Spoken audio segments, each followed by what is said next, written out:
ઉધમ તો સો આદરે પામે કર્મ પ્રમાણ કમીને હીરા જડે અકમીને પહાણ।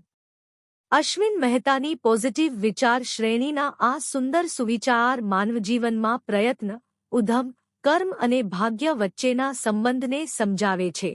ઉધમ તો સો આદરે એટલે કે દુનિયામાં સૌ લોકો પ્રયત્ન કરે છે। દરેક માણસ પોતાના જીવનમાં સુખ, સફળતા અને પ્રગતિ મેળવવા માટે મહેનત કરે છે।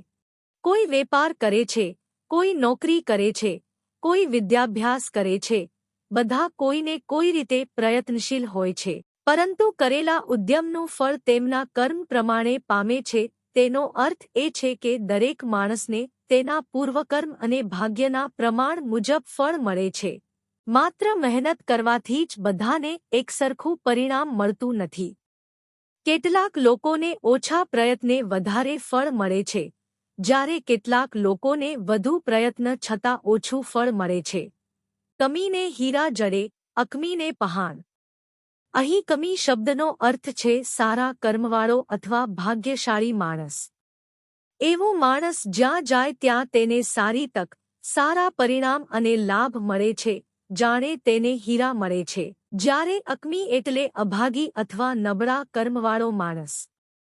એવો માણસ ઘણીવાર મહેનત કરતો હોવા છતાં યોગ્ય પરિણામ મેળવી શકતો નથી અને તેને પહાણ, પથ્થર જ મળે છે, એટલે કે સામાન્ય કે ઓછું ફળ મળે છે।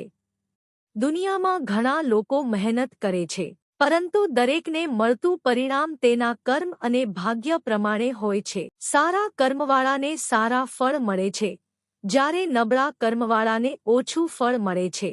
આ પંક્તિ આપણને શીખવે છે કે પ્રયત્ન કરવો જરૂરી છે, પરંતુ જીવનમાં મળતું ફળ માત્ર મહેનત પર નહીં, પણ કર્મ અને ભાગ્યના સંયોગ પર પણ આધારિત હોય છે। તેથી માણસે સારા કર્મ કરવાના અને સતત પ્રયત્ન કરતા રહેવાના।